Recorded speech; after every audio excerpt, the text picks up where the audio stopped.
شروع اللہ کا نام لے کر جو بڑا مہربان نہایت رحم والا ہے۔ یاسین، حکمت بھرے قرآن کی قسم، تم یقیناً پیغمبروں میں سے ہو، بالکل سیدھے راستے پر۔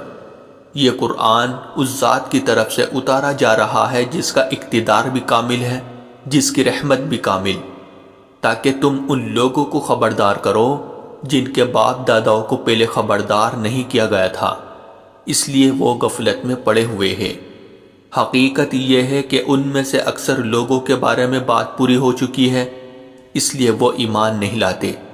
ہم نے ان کے گلوں میں توق ڈال رکھے ہیں جو ٹھوڑیوں تک پہنچے ہوئے ہیں، اور اس وجہ سے ان کے سر اوپر کو اٹھے رہ گئے ہیں، اور ہم نے ایک آڑ ان کے آگے کھڑی کر دی ہے اور ایک آڑ ان کے پیچھے کھڑی کر دی ہے، اور اس طرح انہیں ہر طرف سے ڈھانک لیا ہے، جس کے نتیجے میں انہیں کچھ سجائی نہیں دیتا۔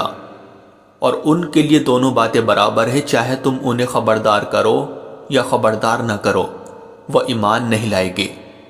تم تو صرف ایسے شخص کو خبردار کر سکتے ہو جو نصیحت پر چلے اور خدا رحمان کو دیکھے بغیر اس سے ڈرے۔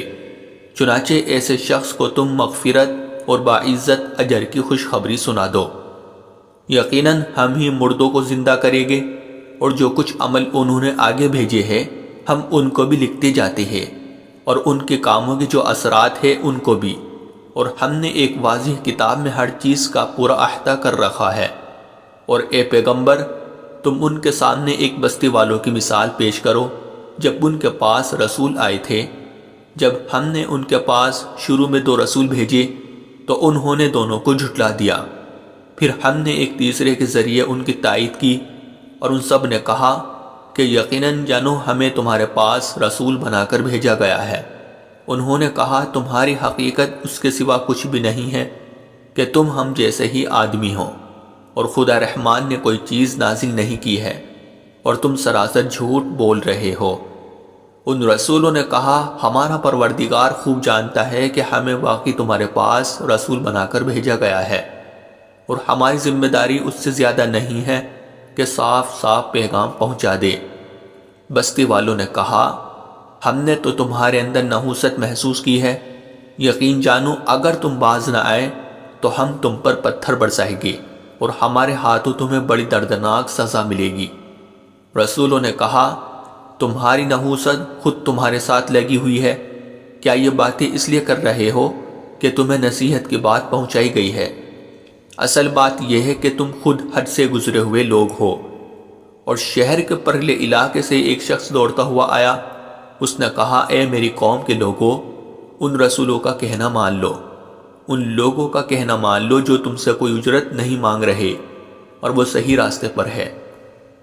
اور بھلا میں اس ذات کی عبادت کیوں نہ کروں جس نے مجھے پیدا کیا ہے، اور اسی کی طرف تم سب کو واپس۔ بھلا کیا اسے چھوڑ کر میں ایسوں کو معبود مانوں کہ اگر خدا رحمان مجھے کوئی نقصان پہنچانے کا ارادہ کر لے تو ان کے سفارش میرے کسی کام نہ آئے، اور نہ وہ مجھے چھڑا سکے؟ اگر میں ایسا کروں گا تو یقیناً میں کھلی گمراہی میں مبتلا ہو جاؤں گا۔ میں تو تمہارے پروردگار پر ایمان لا چکا، اب تم بھی میری بات سن لو۔ آخر کار بستی والوں نے اس کو قتل کر دیا، اور اللہ کی طرف سے اس سے کہا گیا کہ جنت میں داخل ہو جاؤ۔ اس نے جنت کی نعمتیں دیکھ کر کہا کہ کاش میری قوم کو معلوم ہو جائے کہ اللہ نے کس طرح میری بخشش کی ہے اور مجھے باعزت لوگوں میں شامل کیا ہے۔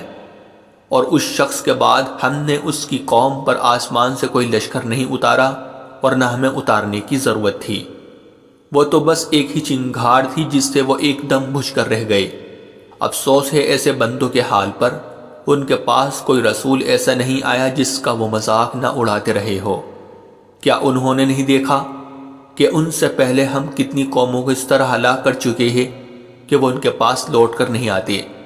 اور یہ جتنے لوگ ہیں ان سبھی کو اکٹھا کر کے ہمارے سامنے حاضر کیا جائے گا، اور ان کے لیے ایک نشانی وہ زمین ہے جو مردہ پڑی ہوئی تھی، ہم نے اسے زندگی عطا کی، اور اس نے غلہ نکالا جس کی خوراک یہ کھاتے ہیں۔ اور ہم نے اس زمین میں کھجوروں اور انگوروں کے باغ پیدا کیے، اور ایسا انتظام کیا کہ اس میں سے پانی کے چشمے پھوٹ نکلے تاکہ یہ اس کی پیداوار میں سے کھائے۔ حالانکہ اس کو ان کے ہاتھوں نے نہیں بنایا تھا، کیا پھر بھی یہ شکر نہیں کرے گے؟ پاک ہے وہ ذات جس نے ہر چیز کے جوڑے جوڑے پیدا کیے ہیں، اس پیداوار کے بھی جو زمین اگاتی ہے اور خود انسانوں کے بھی، اور ان چیزوں کے بھی جنہیں یہ لوگ ابھی جانتے تک نہیں ہیں۔ اور ان کے لیے ایک اور نشانی رات ہے، ہم اس پر سے دن کا چھلکا اتار لیتے ہیں تو وہ یکایک اندھیرے میں رہ جاتے ہیں، اور سورج اپنے ٹھکانے کی طرف چلا جا رہا ہے۔ یہ سب اس ذات کا مقرر کیا ہوا نظام ہے جس کا اقتدار بھی کامل ہے، جس کا علم بھی کامل۔ اور چاند ہے کہ ہم نے اس کی منزل ناپ تول کر مقرر کر دی ہے، یہاں تک کہ وہ جب ان منزلوں کے دورے سے لوٹ کر آتا ہے تو کھجور کی پرانی ٹہنی کی طرح پتلا ہو کر رہ جاتا ہے۔ نہ تو سورج کی یہ مجال ہے کہ وہ چاند کو جا پکڑے، اور نہ رات دن سے آگے نکل سکتی ہے، اور یہ سب اپنے اپنے مدار میں تیر رہے ہیں۔ اور ان کے لیے ایک اور نشانی یہ ہے کہ ہم نے ان کی اولاد کو بھری ہوئی کشتی میں سوار کیا، اور ہم نے ان کے لیے اسی جیسی اور چیزیں بھی پیدا کی جن پر یہ سواری کرتے ہیں، اور اگر ہم چاہیں تو انہیں غرق کر ڈالے، جس کے بعد نہ تو کوئی ان کی فریاد کو پہنچے اور نہ ان کی جان بچائی جا سکے۔ لیکن یہ سب ہماری طرف سے ایک رحمت ہے، اور ایک معین وقت تک زندگی کا مزہ اٹھانے کا موقع ہے جو انہیں دیا جا رہا ہے۔ اور جب ان سے کہا جاتا ہے کہ بچو اس عذاب سے جو تمہارے سامنے ہیں اور جو تمہارے مرنے کے بعد آئے گا تاکہ تم پر رحم کیا جائے، تو وہ ذرا کان نہیں دھرتے، اور ان کے پروردگار کی نشانیوں میں سے کوئی نشانی ایسی نہیں آتی جس سے وہ منہ نہ موڑ لیتے ہو۔ اور جب ان سے کہا جاتا ہے کہ اللہ نے تمہیں جو رزق دیا ہے اس میں سے غریبوں پر بھی خرچ کرو، تو یہ کافی لوگ مسلمانوں سے کہتے ہیں کہ کیا ہم ان لوگوں کو کھانا کھلائے جنہیں اگر اللہ چاہتا تو خود کھلا دیتا۔ مسلمانوں، تمہاری حقیقت اس کے سوا کچھ بھی نہیں کہ تم کھلی گمراہی میں پڑے ہوئے ہو۔ اور کہتے ہیں کہ یہ قیامت کا وعدہ کب پورا ہوگا؟ مسلمانوں بتاؤ اگر تم سچے ہو۔ دراصل یہ لوگ بس ایک چنگھاڑ کا انتظار کر رہے ہیں جو ان کی اجت بازی کے عین درمیان انہیں آ پکڑے گی۔ پھر نہ یہ کوئی وصیت کر سکے گی اور نہ اپنے گھر والوں کے پاس لوٹ کر جا سکے گی۔ اور سور پھونکا جائے گا تو یکایک یہ اپنی قبروں سے نکل کر اپنے پروردگار کی طرف تیزی سے روانہ ہو جائے گے۔ کہے گے کہ ہے ہماری کمبختی، ہمیں کس نے ہمارے مرکز سے اٹھا کھڑا کیا ہے؟ جواب ملے گا کہ یہ وہی چیز ہے جس کا خدا رحمان نے وعدہ کیا تھا اور پیغمبروں نے سچی بات کہی تھی، اور کچھ نہیں، بس ایک زور کی آواز ہوگی جس کے بعد یہ سب کے سب ہمارے سامنے حاضر کر دیے جائیں گے۔ چنانچہ اس دن کسی شخص پر کوئی ظلم نہیں ہوگا، اور تمہیں کسی اور چیز کا نہیں بلکہ انہی کاموں کا بدلہ ملے گا جو تم کیا کرتے تھے۔ جنت والے لوگ اس دن یقیناً اپنے مشغلے میں مگن ہوگے، اور وہ ان کی بیویاں گھنے سایوں میں آرام دانشتوں پر ٹیک لگائے ہوئے ہوگے۔ وہاں ان کے لیے میوے ہوگے اور انہیں ہر وہ چیز ملے گی جو وہ منگوائے گے۔ رحمت والے پروردگار کی طرف سے انہیں سلام کہا جائے گا، اور کافروں سے کہا جائے گا کہ اے مجرموں، آج تم مومنوں سے الگ ہو جاؤ۔ اے آدم کے بیٹو، کیا میں نے تمہیں تاکید نہیں کر دی تھی کہ تم شیطان کی عبادت نہ کرنا؟ وہ تمہارا کھلا دشمن ہے، اور یہ کہ تم میری عبادت کرنا، یہی سیدھا راستہ ہے۔ اور حقیقت یہ ہے کہ شیطان نے تم میں سے ایک بڑی خلقت کو گمراہ کر ڈالا، تو کیا تم سمجھتے نہیں تھے؟ یہ ہے وہ جہنم جس سے تمہیں ڈرایا جاتا تھا، آج اس میں داخل ہو جاؤ کیونکہ تم کفر کیا کرتے تھے۔ آج کے دن ہم ان کے منہ پر مہر لگا دیں گے، اور ان کے ہاتھ ہم سے بات کریں گے، اور ان کے پاؤں گواہی دیں گے کہ وہ کیا کمائی کیا کرتے تھے۔ اور اگر ہم چاہیں تو یہیں دنیا میں ان کی آنکھیں مل یا میٹ کر دے، پھر یہ راستے کی تلاش میں بھاگے پھرے، لیکن انہیں کہاں کچھ سجائی دے گا۔ اور اگر ہم چاہیں تو ان کی اپنی جگہ پر بیٹھے بیٹھے ان کی صورتیں اس طرح مسخ کر دے کہ یہ نہ آگے بڑھ سکے۔ اور ہم جس شخص کو لمبی عمر دیتے ہیں اسے تخلیقی اعتبار سے الٹ ہی دیتے ہیں، کیا پھر بھی انہیں عقل نہیں آتی؟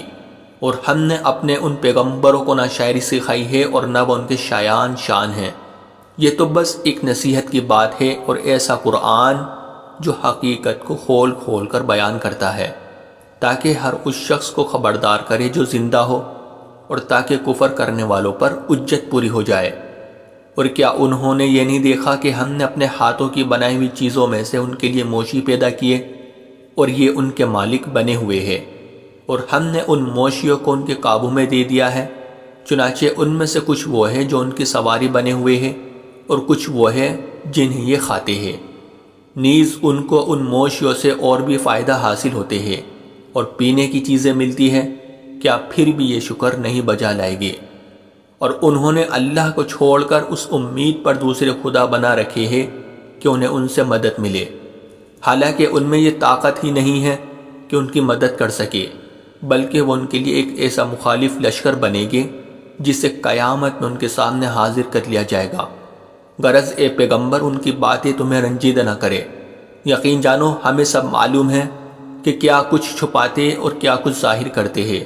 اور کیا انسان نے یہ نہیں دیکھا کہ ہم نے اسے نطفے سے پیدا کیا تھا، پھر اچانک وہ خلم کھلا جھگڑا کرنے والا بن گیا؟ ہمارے بارے میں تو وہ باتیں بناتا ہے اور خود اپنی پیدائش کو بھلا بیٹھا ہے، کہتا ہے کہ ان ہڈیوں کو کون زندگی دے گا جبکہ وہ گل چکی ہوگی؟